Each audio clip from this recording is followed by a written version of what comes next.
You got the bill, right, darling? I guess I have been paying for most dinners lately. You're the one with the big bucks. Yeah, no worries. My name is Jackie, 30 years old, and I have been married to Todd for 2 years. Since the start of our relationship, our expenses have always been separated, as we have individual bank accounts. But in a sense, my money was his, and his money was mine. We never really tried to keep scores with each other, understanding that was not how a partnership worked. But after 2 years, I found that I was usually paying for everything. Of the two, I had a better paying job as a computer technician. He's a school teacher. I never saw him as someone insecure about their job status, but I guess he always was, although secretly. Some of our family members would joke around with him and say, "Wow, your gender roles are surely reversed." I didn't see it as such a big deal and would just smile. He, however, began to take offence. But that's not when I began to worry about our marriage. It wasn't until he began to inquire about a joint bank account. Why, I see no reason. It's like you said, what's mine is yours and what's yours is mine. Might as well match the statement. I don't know. I think we should have a right to our own money, in a sense. Ownership over something we made. I worked hard for that money. Ha! All of a sudden, it's just your money. That's not what I meant. I just like how it is now. Could we compromise? How about we have 3 accounts? Mine, yours, and ours.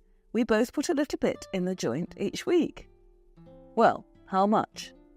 $200? Are you serious? With my teacher's wage? Oh, of course, yes, you're right. How about $100 for you and $200 for me? He hesitated, but eventually relented. We started inserting the money inside the joint bank account the following week. I thought everything was resolved, but when I took a peek inside our joint bank account at the end of the month, there was no money inside. Not even the money I put in. I was mortified. Todd, where did the money go? I showed him my phone to display the bank statements. Oh, well, I was short on cash and needed to fix my car. I had a flat tyre last week. And it cost $1,200. No, I had other stuff done to the car. Why didn't you just tell me that you needed service? I just didn't want to bother you. You've been very busy with work, and I tried to fix the problem on my own. That's still no excuse, Todd. We are a team, aren't we? Yeah, I know, all right. Can't we just drop it? He was on a short fuse, and I just didn't understand why. I hadn't done anything for him to warrant this type of behaviour. We argued some more over the matter. The next day, I decided to visit my mother and see if she had any advice for a married couple. She was the only expert I know. So how is everything? I paused before opening up. Everything's fine, just fine. Well, maybe not exactly. What do you mean? Todd and I have been having many issues with money. You guys are struggling? No, oh no, God no. It's just he was adamant about getting a joint bank account, and then I came to find out he blew it all to rebuild and enhance his car. This isn't a big deal, but the fact he didn't tell me as soon as possible, yes, that can be tough. So what should I do? Follow your heart. That's easy for you to say. I don't know what my heart is trying to say. Yes, you do. You know Todd better than anyone else. What do you think is going on? I paused for a moment to really sit with that thought. I hadn't changed, but he had, and it all revolved around money. Come on, say it. He's hiding something from me. She gave me a sad smile before leaning back in her seat. And it's up to you whether you want to find out. Well, why wouldn't I want to find out? Sometimes it's easier to deny something you can't see or touch, dear. Mum was right. I was afraid of what I would find out, and rightly so. To test the waters, I decided to put less and less money in our shared bank account, which started a whole new fight. I told him that I wanted to buy my mum something for her birthday coming up, and I wanted to cut back on the joint payments. He told me I was greedy. I didn't understand why he was so insistent on spending. I paid most of our bills as is. He quite literally had nothing to worry about. For the most part, we were pretty well off. But everything changed that night. I'm usually a light sleeper, so when Todd shifted from the bed, I was half awake already. I figured he was just going to the restroom, so I didn't say anything. But I was wrong. He tiptoed out of the room and lightly shut the door. We had a bathroom in our room connected, so I found that odd. Suddenly, I saw a faint light coming from under the door. Curious, I got up from bed and opened our bedroom door. I could faintly hear his voice. He was at the office. We shared it, but mostly it was mine as I did most of my work there. Why was he up this late? What could he be doing? I tiptoed until I heard his voice loud enough to register. "Honey, I don't know if I can do this." Yes, I know. Well, she's been growing suspicious. I tried getting her bank information, but she won't let me. And she's stubborn over the joint account." "No, I told you no. Why would I do that? I actually loved Jackie at one point." "Baby, you know what I mean." "Well, at least I'm being honest. We've been married for 2 years, and together in total for 3. Those types of feelings don't just disappear." "But baby, I love you. You know that. And I'm going to get the money, all right. You have to sit tight, my love." I was stunned. Did he'd been cheating on me, stealing my money right from under my nose to support his floozy mistress. How dare he say that he loved me? That wasn't love. It was simply a familiarity with what once was. Before he would find me standing in the hall, I walked back to our room quietly. I began to cry softly on my pillow, drifting into a deep sleep. I had a dream that night that I got everything I wanted, a loving husband with a beautiful house and a healthy family. That was further than the truth.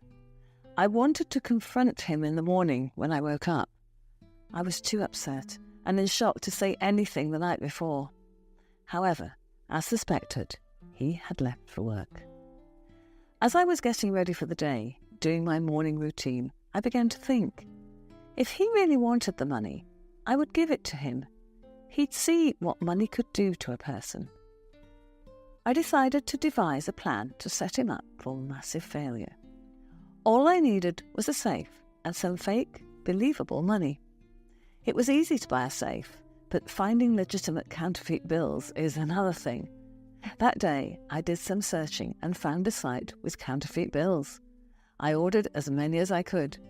I guess they were used in films, and so they were collectibles. In total, I was able to acquire 4 suitcases full of money. All I had to do was fill them in the safe. After finishing the last touches, I went about doing my daily tasks. That night, my plan would begin. During dinner, I made sure that I was distant. I had usually been the one who initiated conversations, so that change of attitude should be enough to alarm him. Eventually, he gave me a wary look and said, "What's the matter with you?" I paused for dramatic effect. Wow. I don't know how to say this. I dropped my fork, enjoying my little act. What the hell is going on? A long-lost relative has passed in my family. Did you know them? No, that's not the problem. What is it then?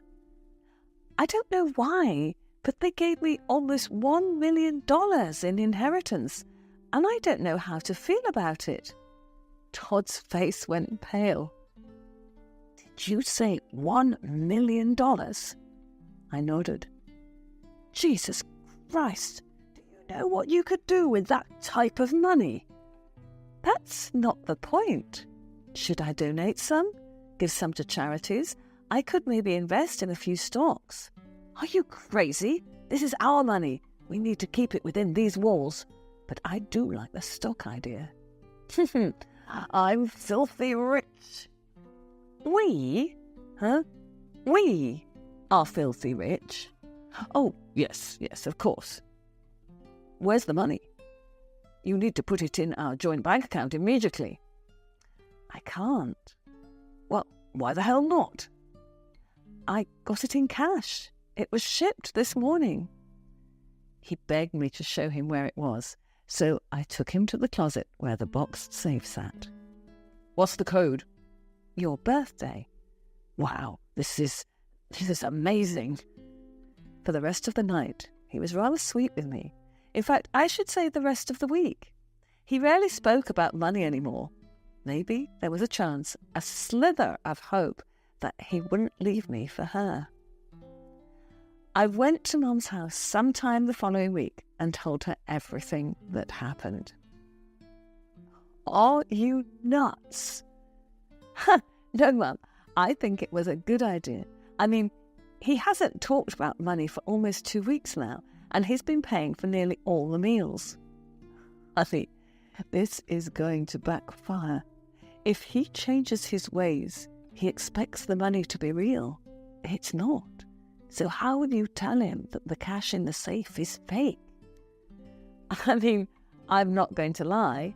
I hadn't thought that far ahead. I expected him to run for the hills as soon as I told him about the money. I felt grave about it for the next few days. I would have to tell him eventually, but I hoped for the best because he hadn't mentioned the safe once. I decided to go to his school, where he worked during his lunch. I brought him his favourite homemade turkey sandwiches. The office knew who I was, so they gave me a wave and immediately handed me a visitor's pass. I went straight to his classroom.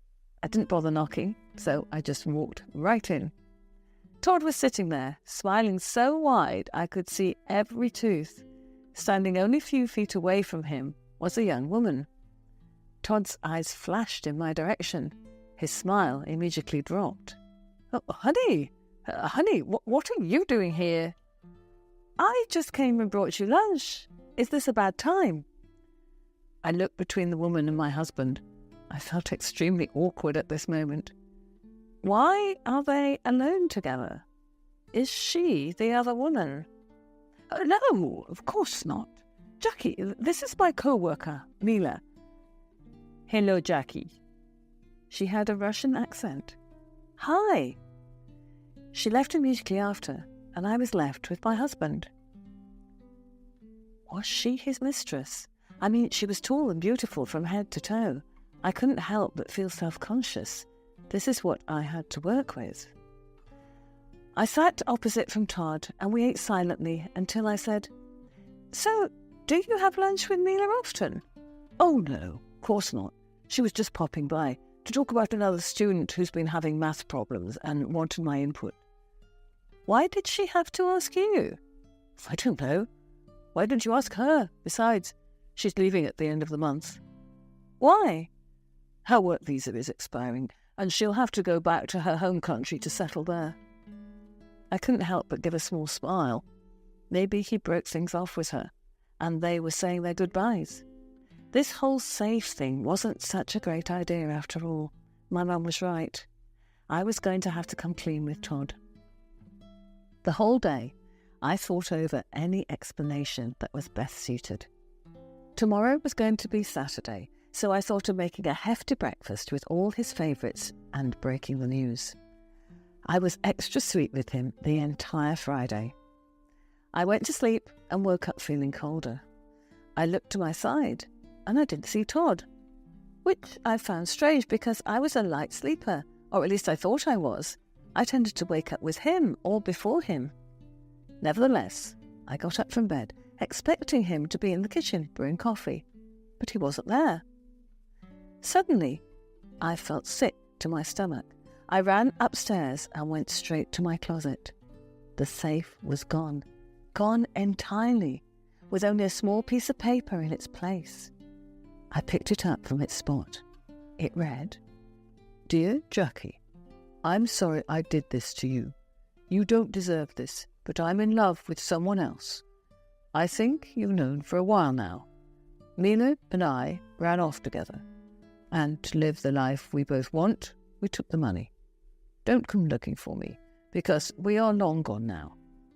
We've both changed names and identities, but I don't want you to think I never loved you. I did, but not anymore.